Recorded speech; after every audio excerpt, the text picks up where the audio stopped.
Hi viewers, welcome to our channel. Ram Charan గారి 'game changer' film ఇవాళ release అవ్వడం చూసాం. అయితే ఈ సినిమాకి సంబంధించి అసలు నెగెటివ్ టాకే వచ్చేసింది.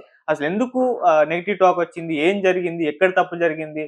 శంకర్ గారి వైపు నుంచి ఉందా? లేకుంటే రామ్ చరణ్ గారు స్క్రిప్ట్ సెలెక్ట్ చేసుకోవడమే తప్పా అన్నట్టుగా కూడా చర్చలైతే జరుగుతున్నాయి. అసలు ఏం జరిగింది 'గేమ్ చేంజర్' విషయంలో? సో ఈ అంశం మీద డిస్కస్ చేయడానికి ప్రెజెంట్ మనతో పాటు ప్రముఖ ప్రొడ్యూసర్ నట్టికుమార్ గారు ఉన్నారు. వారితో డిస్కస్ చేసి తెలుసుకుందాం. సార్ నమస్కారం సార్. అసలు సార్ 'గేమ్ చేంజర్'కి మార్నింగ్ 4కి షో పడింది సార్.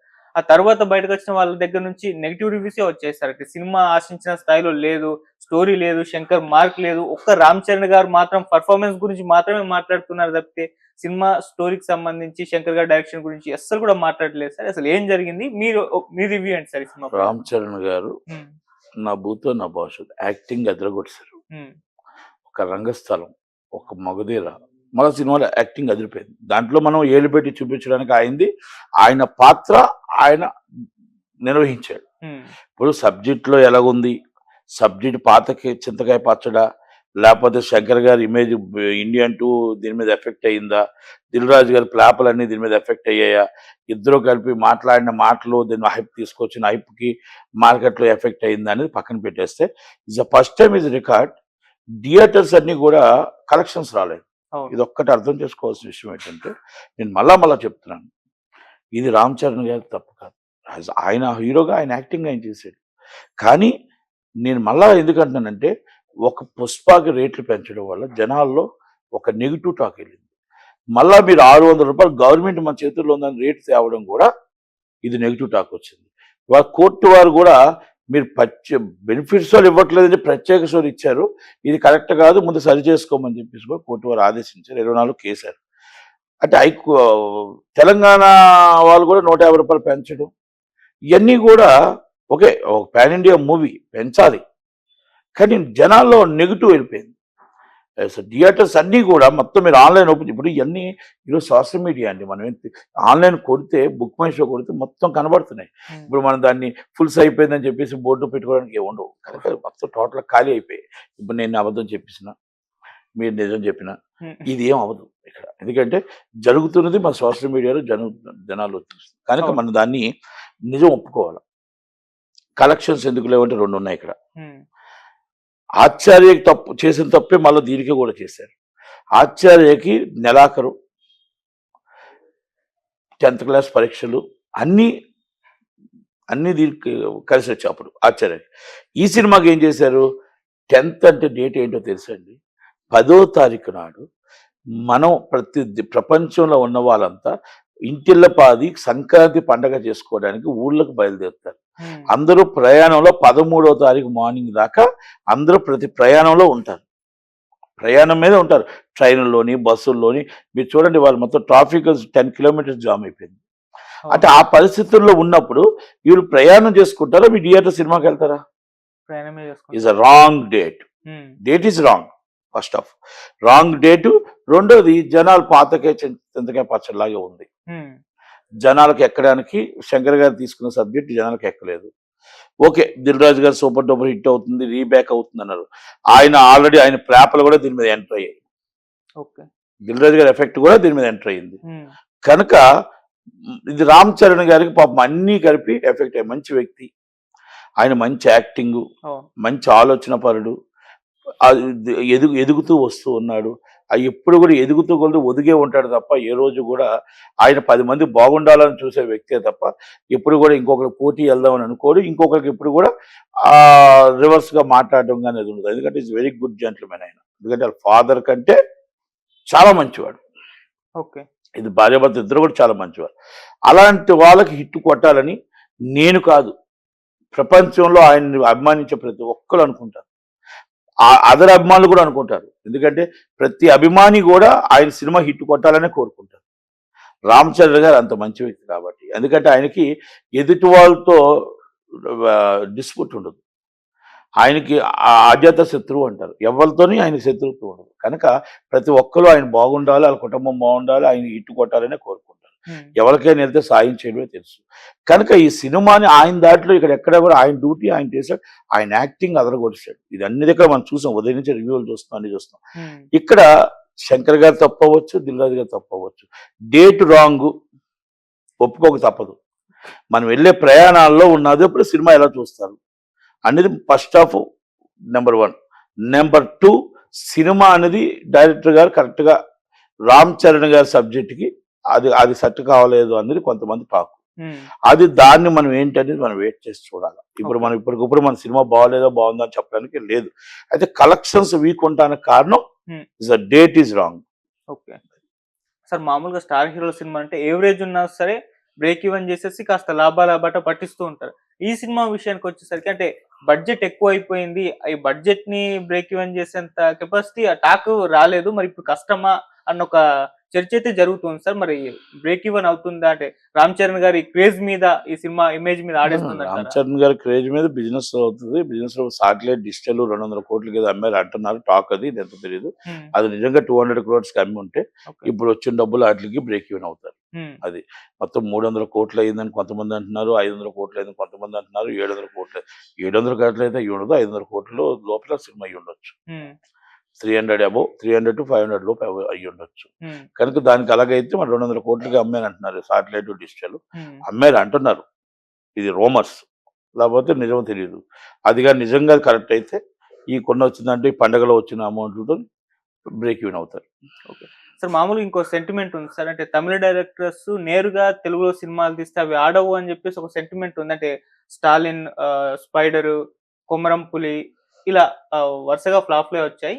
తమిళ డైరెక్టర్స్ నేరుగా సినిమాలు తీస్తే తెలుగులో అవి ఆడవన్న సెంటిమెంట్ పైన మీ ఒపీనియన్ ఏంటి సార్? అది వాస్తవమే కానీ మనం అలాగా అనుకోవడానికి కూడా లేదునండి. ఇప్పుడు అలాగైతే ఎన్నో హిట్లు కూడా వచ్చాయి కదా మనం అనుకుంటే. ఇప్పుడు స్టాలిన్ చాలా మంచి సినిమా, అవును మంచి సినిమా, ఎక్స్ట్రాడినరీ సినిమా. అలాగే మీకు కొమరంపులి సూపర్ సినిమా, అది ಮತ್ತೆ డిలే అయింది, డిలే ప్రాజెక్ట్. అలాగే మీకు spider is very extraordinary movie. కాకపోతే జనాలకు అర్థం కాలేదు. కానీ మనం ఆ విధంగా మనం అనుకోవడానికి లేదు. డైరెక్టర్ టాలెంట్ ఉంటే ఎక్కడైనా చేయొచ్చు. దాన్ని మనం అలాగ అంటానికి లేదు. కానీ హీరోలు కావచ్చు, డైరెక్టర్లు చాలా మంది సినిమాలు వచ్చి మరి తమిళ డైరెక్టర్లే సినిమాలు చేశారు. మరి సూపర్ డూపర్ హిట్లు అయ్యాయి కదా. చాలా మంది అన్నారు అంటే మాకు తెలుగు డైరెక్టర్లు మాకు చేత కాదన్నా తమిళ డైరెక్టర్లు తెచ్చుకుంటున్నారు అన్నారు. మరి కేఎస్ రవికుమార్ గారు వచ్చారు. కేఎస్ రవికుమార్ గారు ఒక సినిమా యావరేజ్ చేసినట్టు ఆయన కూడా ఓకే డిఫరెంట్ ఉంటాయండి. దాన్ని మనం వాసు గారు ఉన్నారు, తమిళ వాసు గారు సూపర్ హిట్ అయిందిగా. ఇలా ఎన్నో ఉన్నాయండి. మనం అంటే ఇప్పుడు మనం ఉదాహరణకు చూసుకుంటే చాలా ఉన్నాయి. దాన్ని మనం ఆచరణలో తీసుకోవడానికి లేదు. కానీ మనం ఈ సినిమా దాకా బాగుందా లేదా అనేది తర్వాత చెప్పొచ్చు.